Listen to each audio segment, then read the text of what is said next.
Microphone check, microphone check. I don't wanna hear any static on that bitch.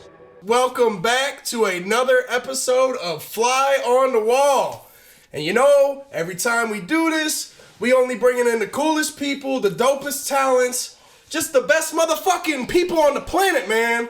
So let me start hyping this guy up here. And I gotta give him a special entrance. This is like some WWE shit, man. We need a Jamaican air horn too. So I have known this dude. I came up. I wouldn't be doing music without this dude. So you got to understand.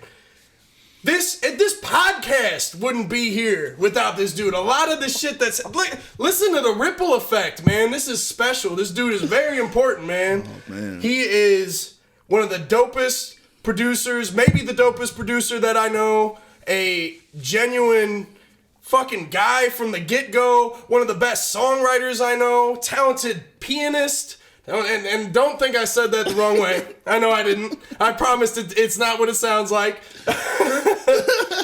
My boy is a baller. He can hoop. I played football with him, and he's just, bro, he's, I'm going to stop hyping him up. I do this shit every fucking time. Ladies and gentlemen, we have Daniel Fitzpatrick. Man,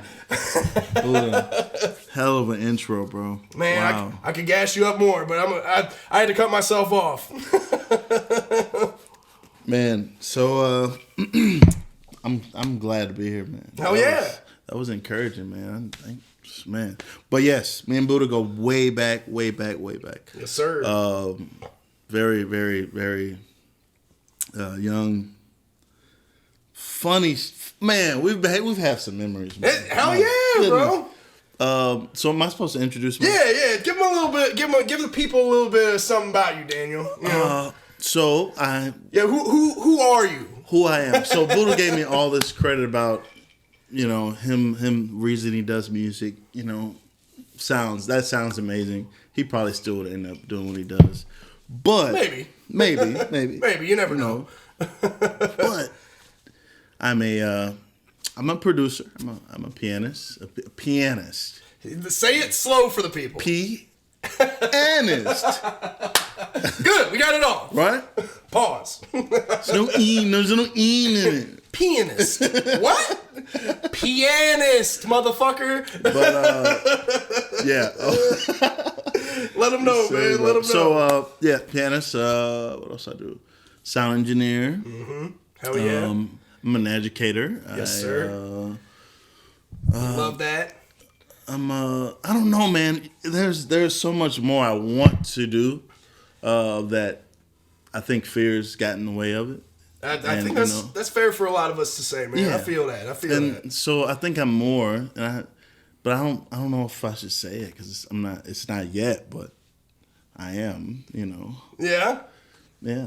Yeah, all right. I love it. That's deep, man. No, I mean, that's not trying to be deep. No, you don't gotta be. Sometimes it's just natural.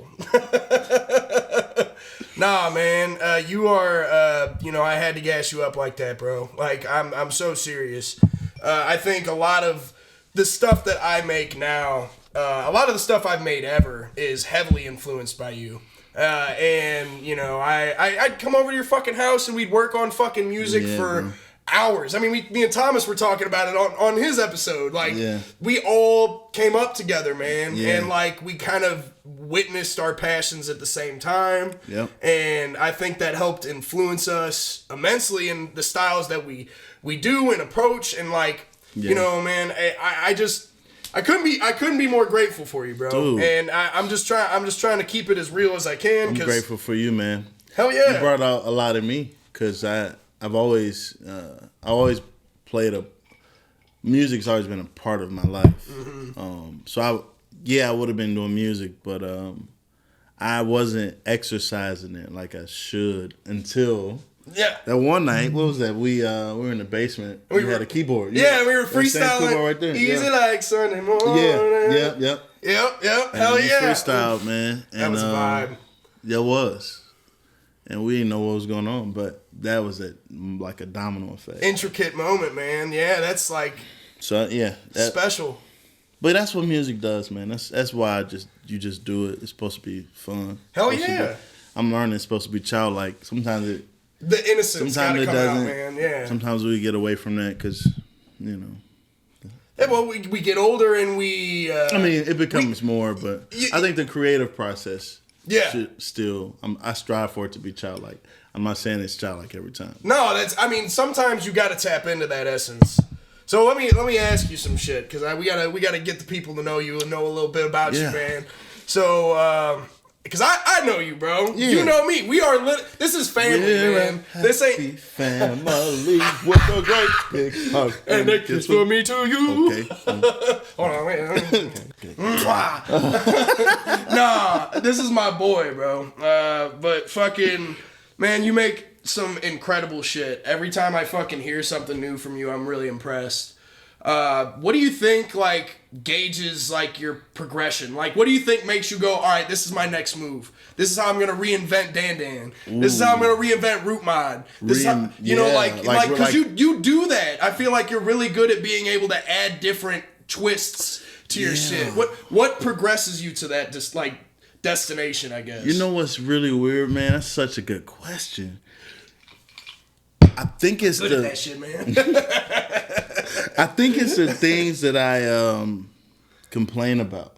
Valid. All right. Go deep on that. I like where you're going with so, this. Like, the things that I don't know what span of time I used. I don't know if I'm not saying this is advice or anything, but the things you kind of gripe about over the year, maybe half a year. I don't know when you need to think about it. Maybe quarterly. I don't know. The things you've been griping about, whether it be like, hey, for me, it's like when I start gigging, like when I mean gigging, I mean like playing live music. Yeah, going and performing. Yeah. You know, it's like, like sometimes when you're young, the pay is just like, you really don't know, you know? And then some people are weird about money, and you have to get out of that shell. Yep. Sometimes. That's real. So that was the thing for me, even when, I guess that pertains to like, Root Mod is like, how do you not stay in the same place too long? Not to be entitled, but also you know where you should know where you're trying to go. Like, like be real about what you're trying to accomplish. Intentional. Like, like. I think and if you don't, that is totally fine because I've been in a position where I didn't know and I was just doing stuff. Sometimes, and that's good for you. But yeah, that's good for you too. I think that's when you get your that's where you understand. Skills yeah, that's where you stuff, understand like I feel like there's two different sides to the artistry thing. It's like the rough side and then the heavily detailed side. And I think the heavily detailed side comes from you like fucking around almost, or like just kind of letting things be natural, I guess. Yeah. And not having not putting a lot of pressure I guess. on it. Yeah. No intention really. Yeah. But it comes with like age and that's true. Wisdom and experience. A lot of those things. The experience is how you get the wisdom. That's really. true. Boom. So. Pow, pow, pow, pow. I mean, that wisdom ain't free, really. Nah, that's deep. Wisdom ain't free. I fucking like that, bro. That's a lyric right there. Like that's fire. But that's yep. I'll send y'all my BMI. Wisdom ain't free. It'll put you in debt. Boom. I don't know that. Maybe that went over my head. Let me think about that one. That's too deep. Odell Beckham can't even catch it. Nah, hey, on some real shit, man. I feel like life experience, and it's such a weird way to describe how it can like connect to like writing music or becoming a artist, becoming a producer, whatever, diving into the arts. Your life experience will dictate a lot of who you become, and it sounds cliche and easy to understand, but it's deeper than that. I think like there's very little moments, like small moments that you don't even realize that ripple the whole reality of who you become. Yeah. And that goes through the artistry too, so heavily. Yeah, like, man. You know. So true. I think even like as crazy as it is, like us playing football, bro, like that shit. That's how that shit had an impact. Friends. Like, you know. That's how we became friends. That is how we became friends. That's literally where it fucking started, man. Yeah. And like, but it's the same thing. Something seemingly little as that. I won't say that's how we became friends. That's not the right English. That's not the right lingo. That's where we like kind of, well, that's I don't know, we went to middle we went to middle school together, but yeah. like we didn't really like hang out like that then. No, not at all. But when we got freshman year through like sophomore year when we were playing football. But it was good that I already knew you. I mean that's how that shit happens though. Like sometimes like you meet like some of your best friends through like fucking later moments of sports or later moments of like just anything, bro. And like the football branched into a whole nother thing for us. Like it turned it really it made, I feel like it made us both get in the studio together and like had us become more driven. Granted, we were, I mean, probably more me than you was farting around. Like I didn't really know what I was good at then. Yeah. I didn't know. You bro. He said just farting around. Nah, cause swear to God, bro, we go to I like that. We go to Daniel's house, roll up a couple blunts, bro, and you know, like maybe we were like 17 or 16 and I'd steal a bottle of Nuvo. Yeah, we had some. Yeah. If y'all don't remember what Nuvo is, for the record, that's T-Pain's like rosé champagne. So it was like the rap thing to drink at the moment. But I'd come over, we'd have a bottle of Nuvo, and you'd fucking get on Reason and just jam. And I would start writing, and you know, like it was all studio swag. It was it was a vibe, man. I feel like it helped. Bro, you know what? I'll be so hard on the, you know, like look, I sound old when I say this, and I'm not. We're not old. But like, we're getting old, man. Yeah, we are. But we're still young. Facts. But I look at the rappers and you look at like the if you're ever in the studio nowadays. Oh yeah. Like around like the rap scene. Yeah, no, yeah, keep it real. Hell yeah. It's just preparation to it. It's just ritual to it. Mm-hmm. That it's just, you know, but it's a vibe. It's like a party. It's almost it's setting the scene for your verse. You know what I mean? Yeah. It's a lot of that build up. But like that was our build up. I guess my reason saying that at the time, we was quick though. We was quick with it. Yeah, we were. Yeah, we didn't take no time. We were on that shit. You step outside, do what you got to do and something. You know yeah, but when we came back in, it was work. It was work. It was just getting in. But just start swinging. You know what I'm saying? Yep. So and that the Nuvo was part of the vibe. You know what I'm saying? We was a little more simple then, but like you know, now it's like kind of a whole thing, which, you know, I don't know, man. Whatever. Nah, man. I feel like you were going the right way with that. I don't know, man. It's but everybody got different beliefs. So that's true. About what, you know, what they doing and why they do it. Yeah, I mean that's facts. I mean everyone's driven by different shit. I think it should be inside of you no matter what's going on. You know. But, you know, at the same time, it's your time. Like, you know, when they punch the clock in the studio, it's the clock. It's your clock. See, for me, if I'm at the... and motherfuckers be wasting time. In other words, is what he's trying to say. I'm going to keep it real. Motherfuckers do be wasting time, bro. Oh, man. If I'm in the studio, bro, like, I'm trying to work. I'm not there to just fucking get drunk and fucking smoke my brain away. Like, but it comes with time, you know. And I will do that shit. When I had a kid, but do what you gotta do and come in there. Go to work. Ready. Ready. Go to work. You already warmed up. Yeah, exactly. Whatever your warm up is. Yeah, get warmed up and then do the shit. Like, it's and yeah, bro. So that's real as fuck. Cheers to that one, bro. Cheers, bro. I got nothing left. Yeah. But you know where that came from, though? My dad was always like that, man. He used to always tell me that. Yeah. He's always just be like, man, because do your thing and get ready. Yeah. But like know what you're doing, so the session won't be taking long. You know? And it's a couple things involved. Sometimes it's money. You think money and time, but you also got to think about like your vibe and like. Yeah. Oh yeah. Well. Like you at your most excited state. Yeah. Happy about what you're doing. Happy about what you're laying. Whatever you're tracking. Yeah. Being excited about it, and you know, but we've all had the moments where you had to keep relaying that same line. No, and you get frustrated. I can't lie. That's to me, recording right now. I do a lot of recording by myself. Like I'll whip up a beat real fucking quick, and I just try to spit out some demo shit.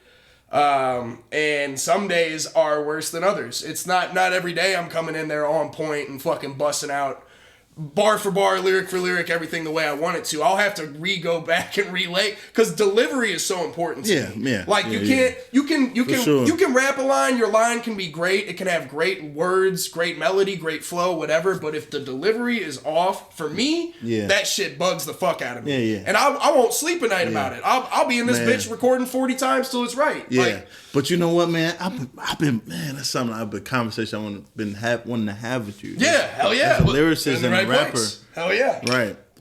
Like the method of recording, or even not even recording, the method of a session where you making a song with somebody. Yeah. Has changed so much. Like, well, it's free. Everyone freestyles now. Freestyles and running the line back. Yep. And it's just like, but. It works for okay. So you're go ahead. I want to hear what you guys say. I got some shit to say on this too. That was my question to you. So How do I feel about that? Yeah. So like to me, it irks me. I ain't gonna lie. Like it really does. And now, granted, there are some moments where I do that shit too, where I'll freestyle and I'll just go bar for bar on it, just like kind of how Lil Wayne did. That's where that all comes from. Is Lil Wayne? He popularized that where it's like he would freestyle bar for bar for bar for bar a whole song. Yeah. But to me, I'm old school with it, bro. I still fucking a lot. If you look around this fucking room, y'all don't see it on the camera. There's paper everywhere. I still write down shit on paper, bro. It surely is. It's right here, right behind it. It literally is. Man. But my thing is I feel like you can freestyle ideas. That's not the concrete. That's the mixture for the concrete. The concrete comes when you add the lyrics to the flow and the fucking melody. So, like, I'll fucking freestyle ideas down, but that's not what I'm putting out. I'm taking that freestyle and going, all right, what are the best parts of this? Mm-hmm. How do I use this as an idea to write the rest of this? Mm-hmm. And I write pretty much, I'd say like 80 to 90% of what I'm trying to do. And I very, very rarely try to freestyle that shit because I'm not trying to say that people aren't calculated when they're freestyling. Sometimes that shit does work. Like you'll get like a Playboy Cardi or a Future and shit like that, and it pops off. But to me, the style that I like to do when I'm writing, I like to be more calculated because I have what I want to do is I have a message. I'm trying to get something off. Mm-hmm. I'm not trying to like just. Yeah, you know, and there's a I'm not saying that there's not a message for everybody. I think there's probably a whole generation that would probably mostly agree with. Oh yeah, no, 100%. And that's such a generational thing. Like, I had a session. I engineered a session. Like I would say, it was probably like 2-3 years ago. Yeah. But the experience of it, man, just being engineering it was different. Like you really. Like guys out, that Pro Tools class, right? With the shortcuts and all that, they better kick in real quick. Yeah. It's like fast, man. It's like fast. It's latest shit. Because especially when you're dealing with, the pizzazz and the bravado. Bravado. You gotta have as that rappers try to have, man. It's like some Fortnite shit. Yeah. I mean, like I just for me, I think that. The constant image being pushed is irky to me sometimes when people are like, I gotta be like this fucking like raw tough dude when I'm in the studio and I'm gonna fucking like tell the engineer what to do. Like I've seen that happen a lot where it's like and that shit's just corny to me. I feel like they're taken away from the session doing that. And I think to me, music, when you're in the studio, bro, it's about music. It's about making that shit and making it right and making it the best way you can. Whatever way it takes you to get there. I'm not saying that some of this shit doesn't work. It's different strokes for different folks. Right. But at the same time, like, I find a formula that works really good and it's consistent. Mm-hmm. And I know you do too. Mm-hmm. So, like, in other words, y'all got to just find a formula that works consistently kind of thing. Hell yeah. Yeah, you can't tell an artist nothing really. Yeah. Right. If you believe in yourself, You can't do what you do. No, yeah, that's facts. I mean, you can't, but you can always give them suggestions. And you probably should. You should, man. Like, yeah, share what's in your heart to share. 100%. I mean, I feel like my brain works too fast for my own good sometimes. So when I'm in the studio, I could probably be annoying. Because I'm sure I'm probably like, oh, well, what if we try this? Like, no, I like that, though. See, but that's good. You understand that. Like, there's people who don't understand that shit. And I'll be in the studio and I got this idea. And not every idea is a great idea. Sometimes I might come up with some dumbass shit. But, like, you got to funnel through that to find that fucking good golden piece of the pie kind of thing. Yeah. But. Yeah, man. I don't know. I've been trying to get back to. There are moments we have, but I've been trying to get back to just like enjoying, making sure I'm enjoying what I'm doing. Having fun. That's the key. Yeah, like try to be present with it. Like, yeah, that's a good take. But it only takes some. You got to learn how to pause, man. That's what getting older is about. Yup. That's real. I'm not saying I'm in denial, but look, I just turned 32. It's happy motherfucking birthday. Man. Y'all better say it with me here. Thank you. But it just makes you realize, hold on, pause. How do I actually feel right now? Yeah. You know, like, I learned how to ask myself that. So no, that's real. So yeah. A lot of myself. But it's on my own. It may be your own little therapy session, man. Just to ask yourself, you know, just so you won't be lying to yourself. I'm trying to be tough, especially men. Yes. Men out there. But I'm not saying it's just men. It could be women too. That's true. But there is a stigma about men where it's like, if you're sensitive, you're a bitch. Da, da, da. It's like, nah, bro. Mm-hmm. I'm not even lying to you when I say this shit, bro. Like, I probably at least cry once a week, and I can't even fucking lie to you about that shit. And that's at least good. That's a minimum. TikTok be fucking me up. I'm for real, bro. I'll get on there. I got a soft spot for animals, so if I see some sad animal shit, it hurts me immensely, bro. I feel things, and I hate to be I'm an empath guy, but like, I'm very empathetic for fucking people, and I feel like that's my strength as an artist too, is like, I feel things heavy. So when I feel it hard. Yeah. So all the men out there watching this shit on some real shit, don't be scared to fucking feel sad or like cry or ask your friends for help. This shit life is about being there for other people, and it's not about badgering other people. And I feel like there's a lot of the whole like, well, men have to be fucking tough, and if you're not tough, then you're a bitch, and if you're a bitch, then your life is pointless. It's just this whole rabbit hole bullshit. And every human being has emotions, and we have to understand that and recognize that everyone deserves to share those emotions. Yeah. That's a big part of being an artist and a producer. Yeah. So, anyway. Definitely. No. Sorry, I'm yapping. No. It's good, bro. Shit. I agree. But let's just because I don't want to test my camera's limits, let's take a little break. We're gonna step outside. We're gonna burn something up, and we gonna be right the fuck back. Remember Buddha T? That was LeBron. That was. Damn. We'll be right back. He's Bronning. I'm LeBron.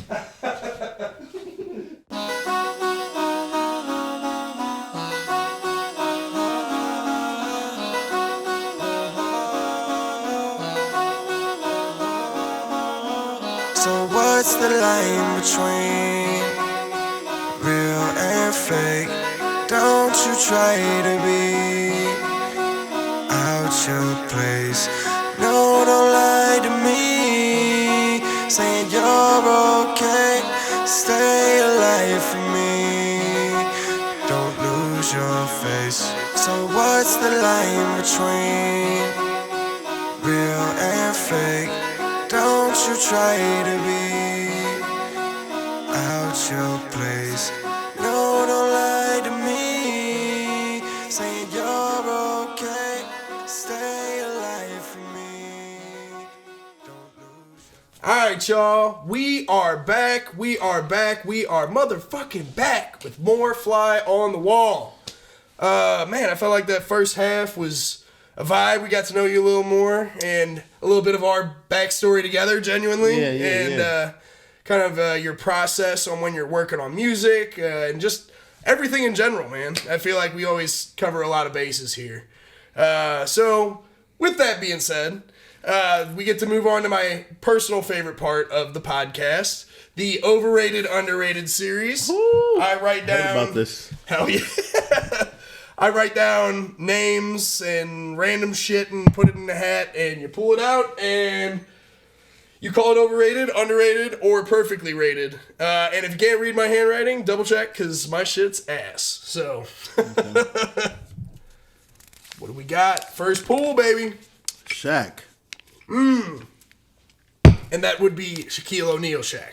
Yeah. Shaquille O'Neal. I would go, you said underrated, overrated, or perfectly rated. Perfectly rated. You can go that route too. I honestly think Shaq is perfectly rated. Valid. All right. We'll talk about it. Why do you think Shaq's perfectly rated, bro? I think he still has the labels overall, mostly from most people I talk to. Most dominant player ever. So yes, he's got that. It's a consensus too. Yeah. Yep. I think that's all he needs. Yeah. Facts. I mean, he is. I don't know what else is like you want to add to Shaq's resume that would call him an underdog. I mean, I couldn't call him. I could never call Shaq overrated. I really couldn't. I couldn't call him underrated either. So I think perfectly rated fits really well for him. Yeah. I could probably more so call him overrated than underrated because people with a lot of hype do tend to get a little bit of gas. I think in people's maybe in their top 10, top 15. Yeah. I have to see like where they put Shaq, but Shaq. In that case, I see him in a lot of people's though. I hear him a lot, but for those that don't put him in there, I might say like he's how yeah. Oh no, to me Shaq numbers were crazy. I kind of want to put him. I mean, it's so difficult now because to me Steph Curry has entered the top 10. That free throw line was huge, man. Yeah, that makes a difference. It really does. The free throw line's huge. That's the only thing I can get at him about. I think Shaq. Well, other than that, damn, perfectly rated. I don't know where I'd put him in my list, but he probably makes my top 10. He's got to the minimum be like. I just don't know how I value. It's obviously the big dogs are at the top: Mike, LeBron, Kobe, Magic, Bird, fucking. I should have been counting. Sorry. Damn, I'm trying to think. Who else would I even put in that list? I know a lot of people who put Wilt up there. I kind of have a hard time putting Wilt up there. Only because... Only because is the 100-point game, was it real? Like, there's a lot of speculation about that. It was real. You think it was real? It was definitely real. I hope it is. Because that's an insane stat. It happened. Yeah. You thought it was a lie, bro? You think they just threw it up there? Well, people are speculating about it on TikTok currently. There's this guy who's like... That's hating, bro. I agree. You might be right. That wouldn't exist that long if it was fake. That's true, and it wouldn't just be. Someone made a really good point. He was like, bro. The dude was like, yeah, and like, what was it? It was like the 70s or 60s when he did that or some shit. It was like the 60s or something, right? Was it 70s? Can't remember when that was. But this dude was like, yeah, bro. Do you think that record would like be held up all that time when it was like it was like a league ran by like white dudes at the time? You think that they would have like been like, yeah, we're gonna hold on to this record, like, so it's gotta be real, 100%, like, yeah. And even once it becomes a league and people, I think more you get over 200 people in that building. Yeah, I mean, you got a lot of witnesses about what actually happened. I mean, it's you can't. Some things you can't lie about. No, yeah, it's facts like that. Yeah, and that's a big deal. 100 points ain't just fucking. Yeah, nothing. man. Like, people were at that game, man. People were at that game, and they carried that story, and it would have came out that happened. I digress, though. My Shaq probably makes my top 10. He's probably 10, or at least 8 to 10 in that ballpark. Yeah, I have to. I don't know. He's made being a dominant player in the NBA what it is. Like, that's literally, that's Shaq. He is the dominant player in the NBA, the peak of that. Like, well, LeBron as well. Physical dominance. But beyond that, Shaq was at the highest level of it. Hell yeah. Shaq, I believe. Shaq perfectly rated? Perfectly rated. Shaq is perfectly rated. Hell yeah. Yeah. All right, what we got next, one? bro? Pull it from the hat. What's the rabbit in the hat? Radiohead. Woo, boy. I probably wouldn't know about Radiohead if it weren't for you too, bro. Wow, that's a good one. For those that know what Radiohead is, man, I would say, wow. I might have to go perfectly rated again. That's valid. I think that's definitely valid. I don't want to call Radiohead underrated because I think enough people know about them at this point. Yeah. And I don't. But there will be people that say, Ew. why would I know about them? Yeah. I'm like, ew, what's a Radiohead? Tom York. I mean, even if they listen to them, you gotta. I mean, obviously, you gotta pick the right song you want to show them. That's true. But like, they have they dig them? I don't know. I've been listening to a lot of Radiohead lately, like the OK Computer album and like Kid A. Yeah. They're just I saw like a list of like the Grammy of like obviously after the Grammys I was going through like a list of like the album of the year winners before, and then there was one year I think it was Rainbows. When in Rainbows should have won one year, and they shouldn't have won, but they were really good. And Kid A, they should at least have one Grammy for album of the year, at least at one point. I just think that's tough. Only because what they did for the culture of music didn't happen so much as then as it is now. I feel like their ripple effect is hitting a lot of bands and a lot of fucking indie acts. They're kind of embodying what Radiohead did. No, they were very, to me, they were very universal. And their effect was like universal. It made sense to a lot of people. I don't know. For me, at least, it did. Like, and they were really good at experimenting, I feel like. Yeah. Like, and Tom really, at the wall kind of really shit. a lot of that is Tom York's voice, man. Oh, and the vibe. But the vibe, the band provided the vibe, but yeah.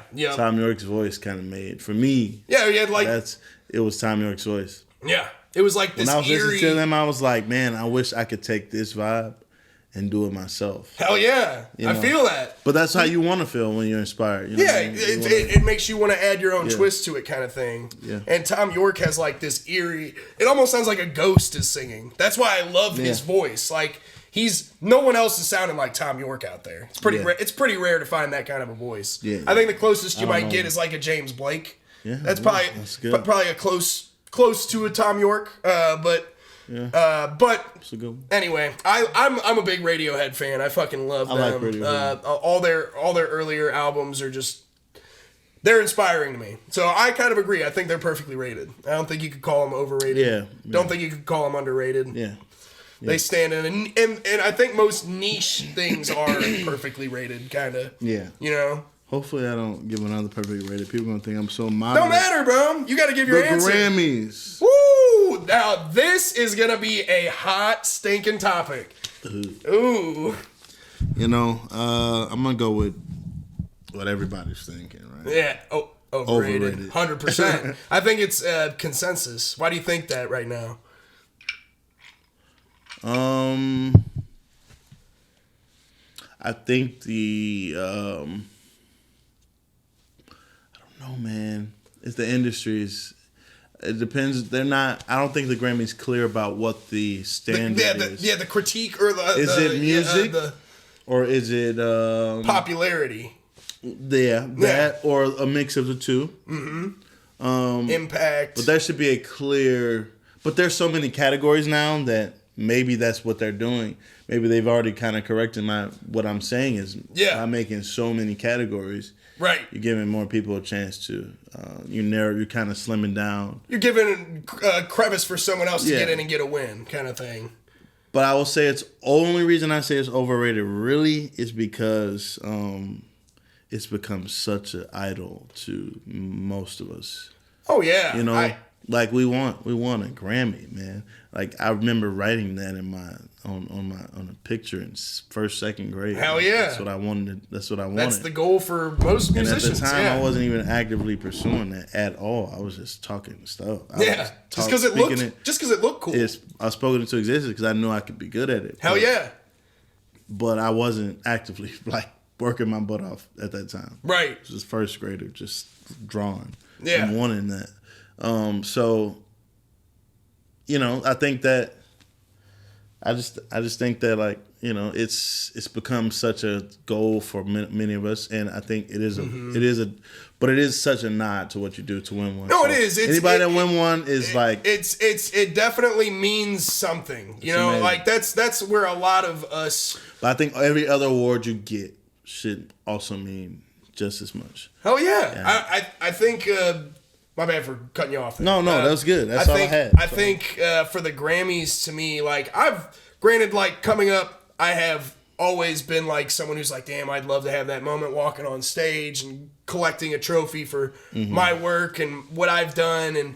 But I feel like, see, for me, I see it through a different lens because I'm a rapper. So like the past 10 years, it feels like rap has been like cast aside as like this fucking forgotten child of the Grammys. And like I say that too, obviously. I mean the Kendrick Lamar Macklemore scenario in 2012 when Macklemore won over Kendrick Lamar, I mean that soured a lot of rap fans. And me specifically, and I'm not trying to knock Macklemore. I'm not saying like, and a lot of people this year, Travis Scott lost to Killer Mike, and a lot of people were bitching up a storm about it. And Killer Mike is incredible. Killer Mike's a fucking legend. Yeah. And I am a Travis Scott fan through and through too. So it's like you got to understand that the people who win are the people who win, and we don't have a say in that. Hating after you lose, man. Yeah, you can't. No, you cannot be bitter. And the guy that wins second place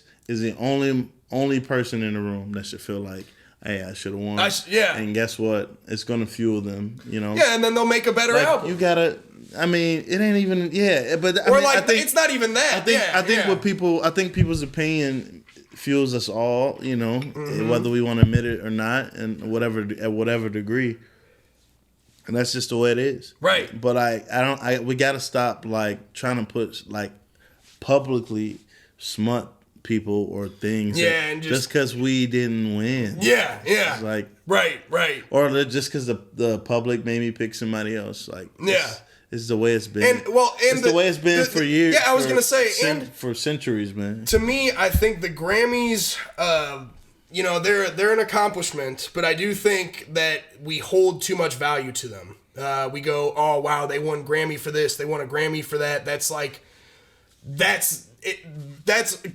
dry cut what it is. That's album of the year. That's song of the year. No, these metrics in the reality of it don't matter for music because music is objective and subjective. And depending on who's listening to what, everyone's going to have a different opinion. So no matter what award show or what, everyone's going to always be bitching about it. It's just, it's never going to change. And to me, I do feel like, the Grammys do a little bit of favoritism in senses for certain artists. You know, a lot of people were up in arms about the Taylor Swift win. Me being one of them, I'll be honest. I mean, I get why she won. I'm not going to act like she didn't win for a reason. She had a reason for winning. Her Eras tour is fucking crushing right now. And she is the biggest artist on the planet. It's her and Drake. And, you know, but to me, I'm probably just looking at it through a retrospective lens of, okay, the music that I listen to, the music that I enjoy, she doesn't fall into that category. I don't enjoy her music. It just doesn't resonate with me. And that's probably why when I see that she wins album of the year, and you know, it kind of sours me over a little bit.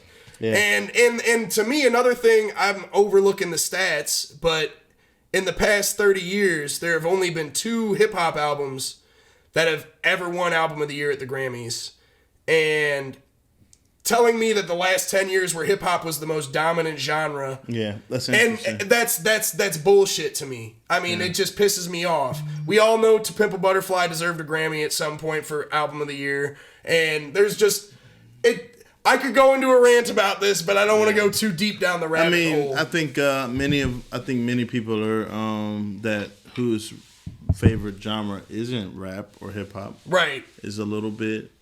They're in power and they're a little fearful. Oh yeah, because they just don't think that should be the number one. genre. Yeah. Yep. I'm one of those people. Yeah. Yep. But guess what?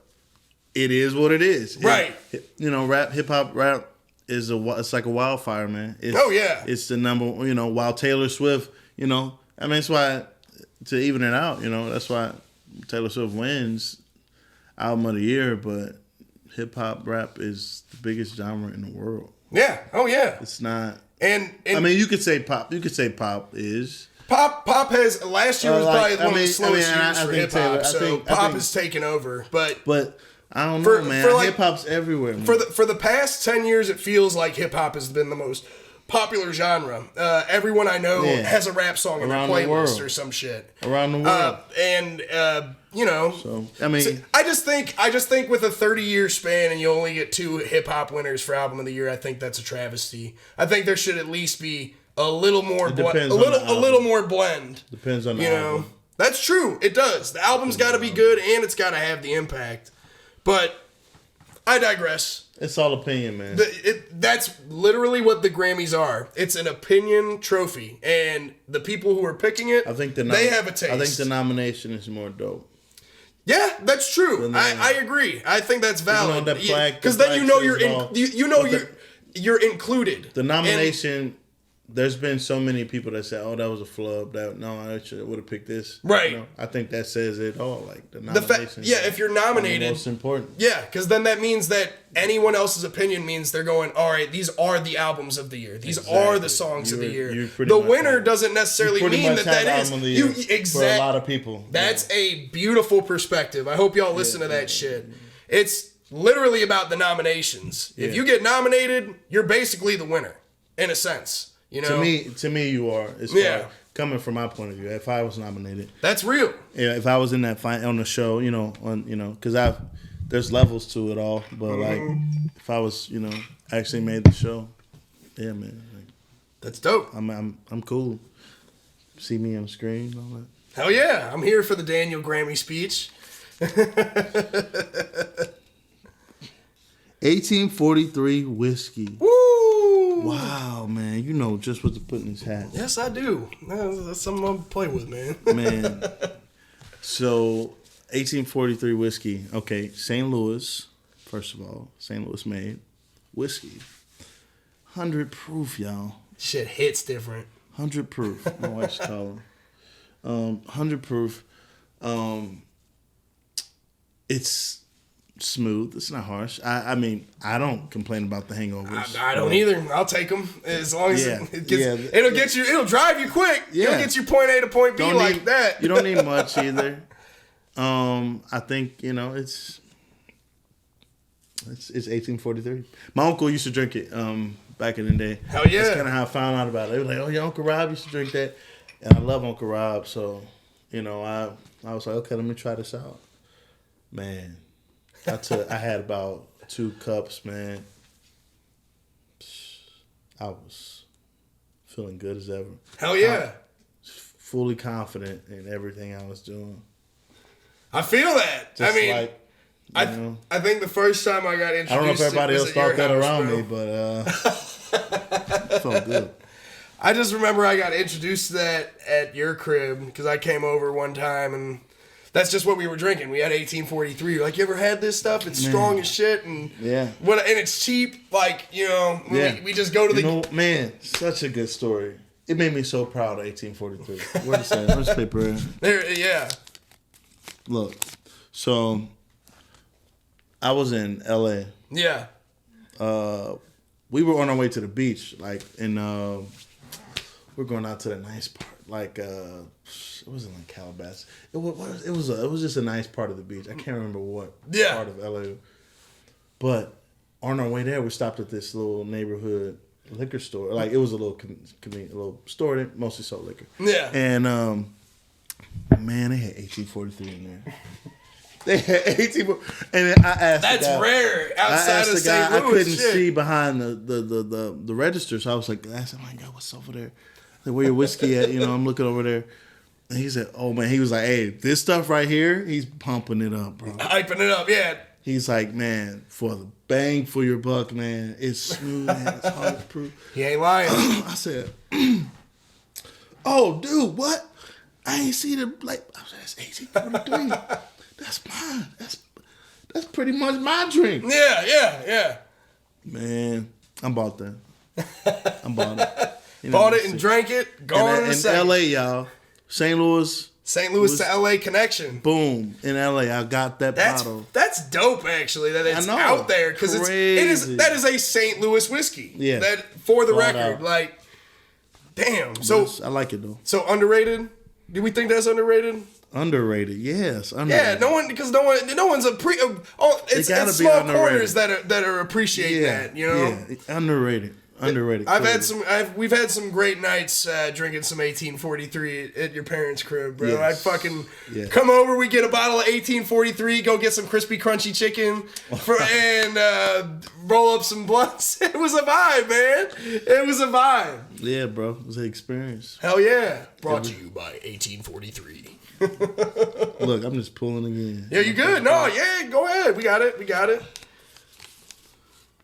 Anthony Edwards. Woo! Wow, bro.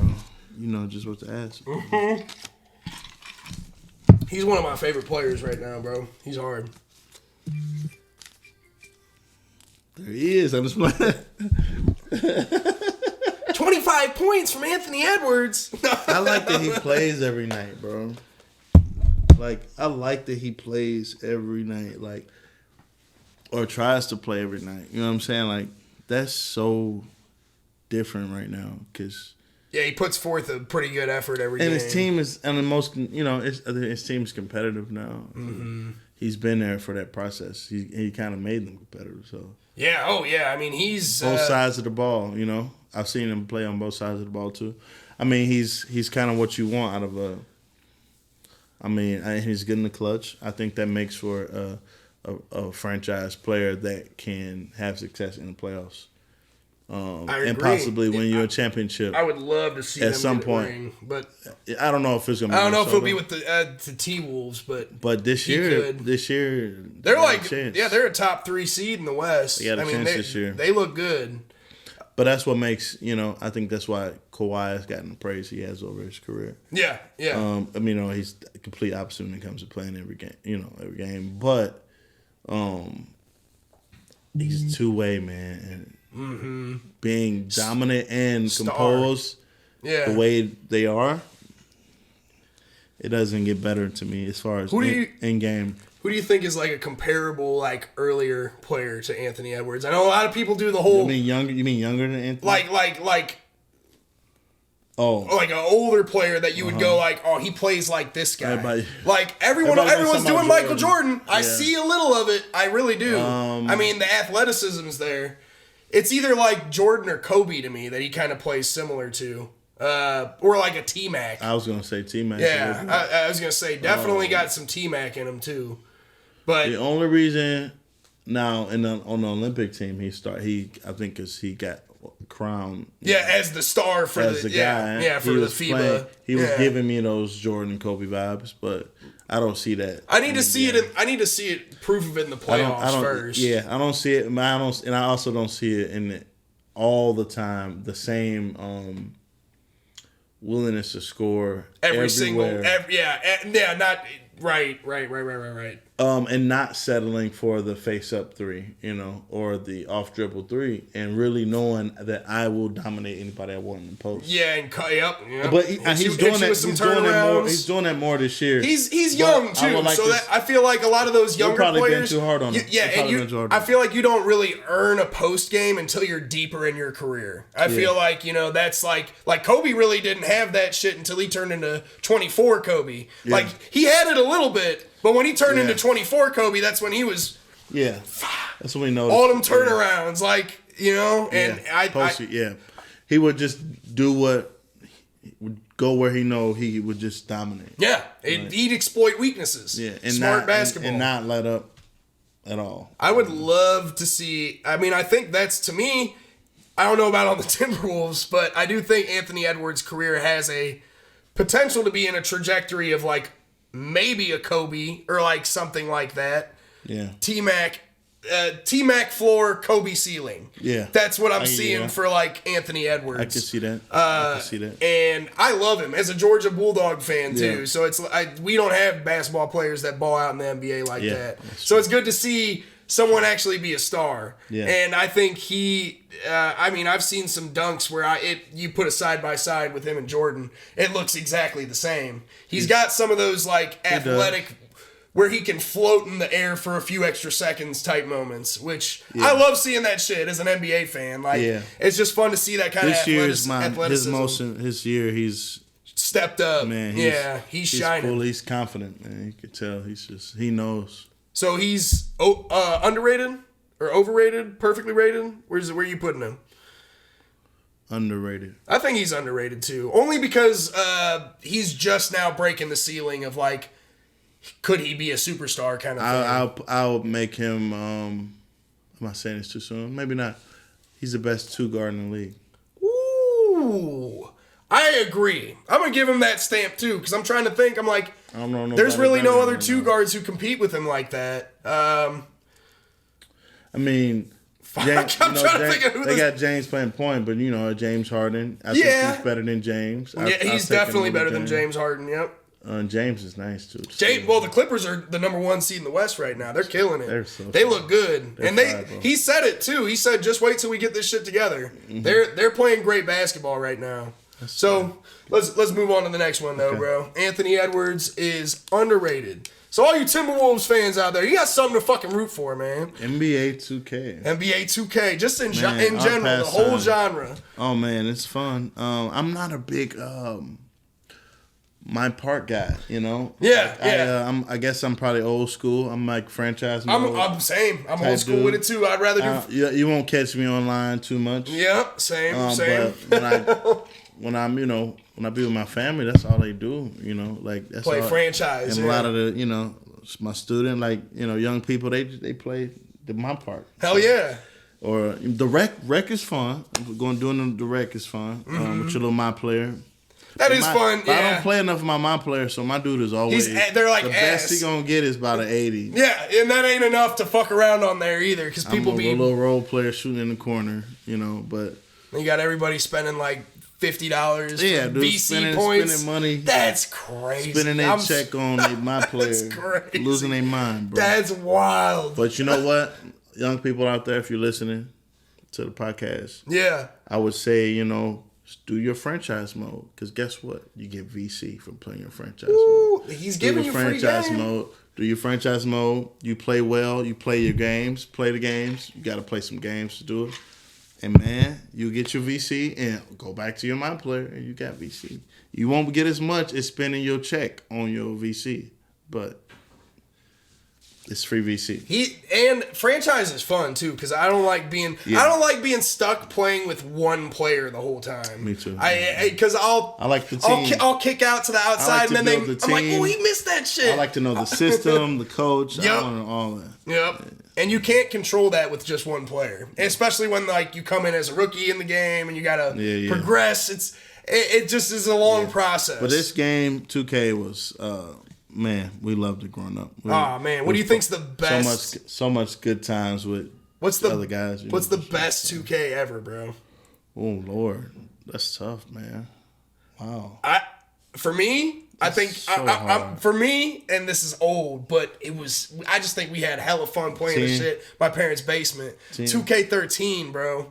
When they had, it was like 13 was nice. All the teams were really well balanced. I felt like that was when you had like it was like Kobe, Dwight Howard, and Steve Nash, and that team was a problem in the game. Carlos Boozer. Yup, and Jakeem Noah, and and then the Heat. I think not the Heat. Who am I thinking of? The Thunder, bro. That's when they had James Harden, Russ, and KD. They were a problem. Wow. Yeah, 13 was nice. 13 was nice. Yeah, I was, man, maybe 13. I can't remember, man. Because I felt like the first time 2K really turned the corner was like 2K 9, 8 or 9. That was definitely when they started like when making I was like, great whoa, 2K they're better games. than live. I'm yeah, like, it's more NBA realistic Live was than fire, live. though. Live was fire. In like the early 2000s, Cass Live was was dunking fire. on you stupid hard. Yeah. Blocking your shot, like shoulders at the rim. I'm like, dude, Live was too much. Nah, that's real. I think I had, which one was it? It was You were when athletic, you were like doing NBA Jam, like flips in there. Yeah, that's real as shit. I would play with the fucking I'd play with the Kings when they had Mike Bibby. So I forgot what Live that was. It was like Mike Bibby and they had Vlade Divac and like Stojakovic. That was the whole reason I played with them is because they had Peja and he wet everything. Great shooter. But yeah, in Live you could pull up deep. Yeah, you could 40 feet out just swack that motherfucker, especially with him because he was 6'7". Yeah, he was 6'10". Yeah. So he was big as shit coming up, and he was one of the first dudes in that era kind of doing that shit. I mean, I felt like he kind of modeled his game after Kukoc and upgraded it big time. Yeah. Like, but yeah, 2K, bro, is I feel like we've had some intense ass games, some classic games like me, game you, winners. Brandon, Keon, like all that, bro. Thomas, just fucking. I don't know, man. That shit was so much fun, bro. Yeah, a lot of late nights. So 2K is what are you calling it? We gonna call that underrated, overrated, perfectly rated? It's a tough call because I feel like it's either overrated or perfectly rated. I feel like the most recent 2Ks are overrated, but the old ones are underrated because they're just so much fun. So like I'd almost wedge it and give it a perfectly rated. Yeah. I almost want to give it that, but I would go perfectly rated. Perfectly rated? Yeah. Just because there's so many memories tied in on it. I don't want to say overrated. We can't do 2K like that. Won't do it. Last one. Uh-oh. The final pool. Dun, dun, dun. Brock Purdy, bro. Woo! And mind you, this episode's probably going to be dropping after the Super Bowl, but the Super Bowl is this weekend for us right now. So keep in mind. Brock Purdy is I'm sorry I've been so neutral this time, but I would say perfectly rated. I think that doesn't mean you're neutral. You're giving your takes. That's all that matters. I'm not trying to be so even, but to me, I think that's valid. Why do you think he's perfectly rated, though? He's more resilient than your average quarterback as far as not playing the same way too many times in a row. Yeah, he changes his game. But he does have people that does expose him. Some coordinators and defenses expose him. Yeah, like the Ravens did on that Monday night game. I mean, it's happened all season. It's happened like quarterly. It's happened like 4 times. Yeah, every 4 games. Yeah, that's pretty accurate. Yeah. But it's like he still just... He'll find a way. That doesn't mean he's going to play whack the next game. Yeah. So if you think that, it's probably not going to happen. He actually might play really good next game. But it just depends on what you're throwing at him. I had to go perfectly rated. Valid. I'm not a huge fan, but I'm also like something about him mentally. There's something that I see an X factor in him in a little bit. He's very strong mentally, and I think he's bright. Yes. You have to be bright to be a quarterback position. Yep, and be a good starter leader, too. And for one of the best teams in the league. So stacked roster. I mean, and you lead the offense with some really good players. So I say perfectly rated. Yeah, perfectly rated. I'd either give him a perfectly. I know a lot of people who are like, oh, he's overrated. I don't think I could give him that. I couldn't give him overrated just because he's so young and he's already made a Super Bowl. Yeah, and he's not just a 7th round pick, the last pick in the fucking draft. And he's the starting quarterback for the Super Bowl team. And genuinely, what happens if he wins? If he beats Pat Mahomes in the Super Bowl, what's the conversation after that? Is Brock Purdy a top 10 quarterback? Is he What's the conversation around him? Is he better than... Oh, this hurts to say, but he's not in my eyes. But, like, is he better than a Justin Herbert? Fuck no. Like, talent-wise, maybe not. I mean, but career-wise... You could have said worse. I could have, that's true, but I'm, like, measuring it next to, like, a guy who has had no this is more perfect. real is he postseason. better than Trevor Lawrence? Ooh, shit. If he wins the Super Bowl, yes. If he loses... Damn! I kind of want to say yes, though. Because my bum ass, I picked Trevor Lawrence in fantasy, and he was dog shit this year, bro. He fumbled the bag for me, and I had such high expectations. I like him, but he makes things too difficult. Well, he's some games he'll throw like 4 picks, and it's like, where the fuck did that come from? I thought you're like this generational like decision maker guy. Overrated. If he was in that hat, I would call him overrated. Yeah, damn, I would actually too. I think so. Trevor Lawrence, I'm sorry, but you're overrated, bro. But Brock Purdy, to me, bro, better quarterback than me, bro. But he's overrated. That valid. I kind of think so too. The hype is worn off on him, and now the hype was there after he had that impressive comeback against the Chargers in the playoffs last year. But after this year, he really looked kind of shitty, and Calvin Ridley did too. I mean, the whole offense was just, besides ETN, their offense was off. And Christian Kirk? Christian Kirk, until he got hurt, he was balling. Yeah. And Evan Ingram too. But yeah, Evan Ingram as well. But yeah, no, I agree. I think back on the Brock Purdy thing, I think with Brock Purdy, he gets a lot of deniers because he's like the 49ers quarterback, and they have arguably the most stacked roster in the NFL. I mean, top to bottom, that team is insane. That's a team that you pick in Madden if you're like, all right, it's time for me to play my buddy who's picking the fucking Chiefs. Yeah. I got to pick the 49ers. They got a balanced team, offense and defense. Yeah, yep. But yeah, no, I think after, who's the last game they played? The Lions, right? Yeah, we watched that shit together. Yeah, we're all irked by that. We wanted a Dan Campbell Super Bowl, man. No, I wanted... Oh, so speaking of that guy... Let's talk about Dan Campbell, man. Yes, he's the reason they lost. No, he really is. Now... He lost the game in the third quarter. That field goal decision-making is just ridiculous. At some point, you got to just suck it up and say, hey, man, I got to change my mentality this game. And it's the playoffs. We got to tie it up. Their offense, the Lions' offense is good enough that they can move down the field and score on pretty much anyone if they want to. And just keep doing what works, and he's just trying to be different. Yep, he fumbled the bag hard.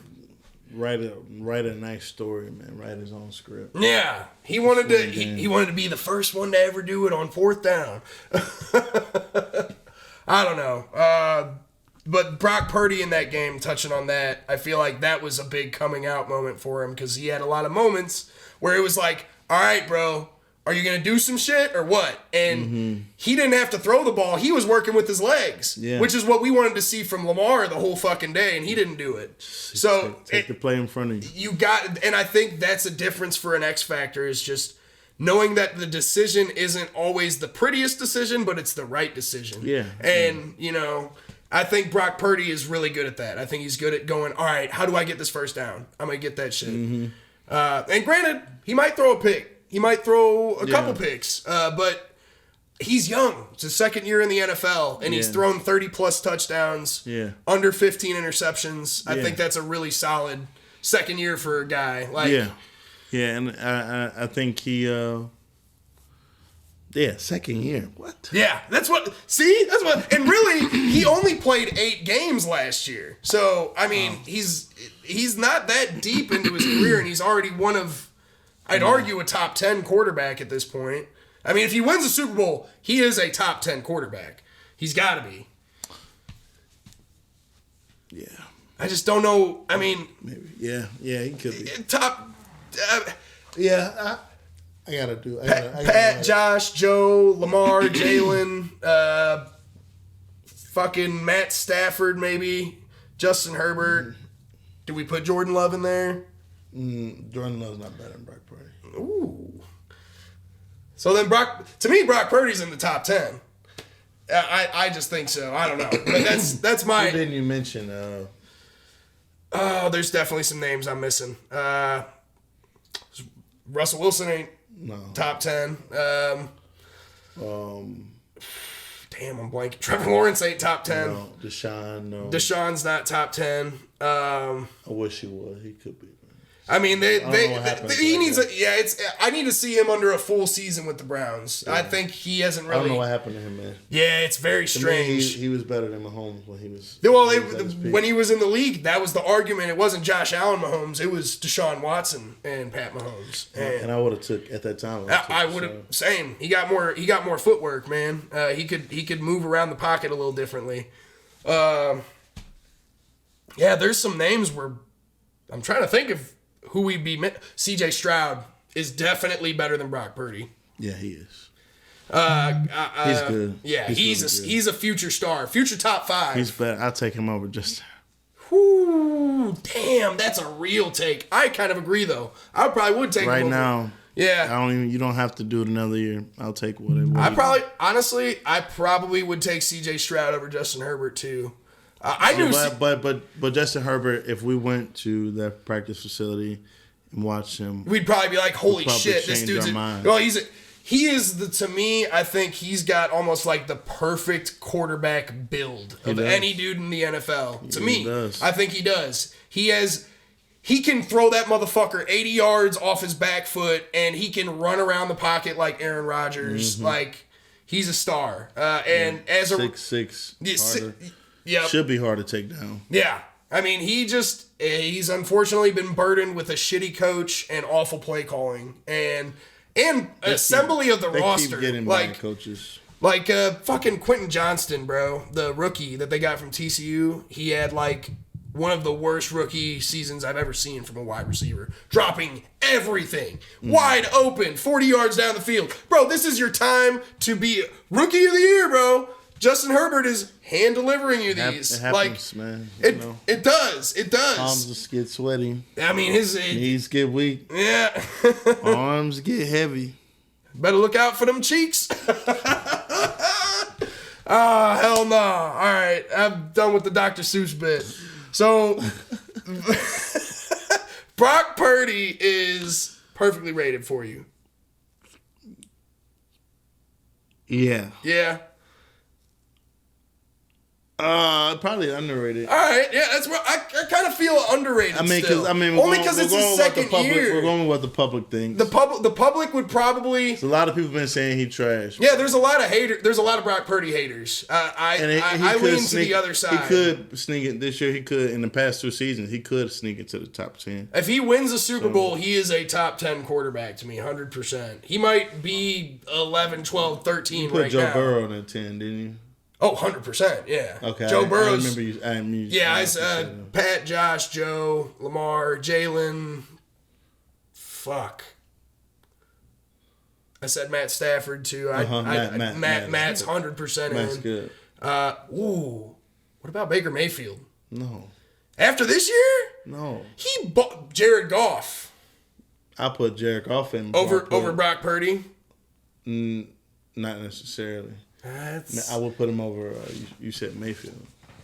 Yeah, I would put Jared Goff in over Baker Mayfield, but I do think Baker Mayfield's sniffing the top 10 after last year.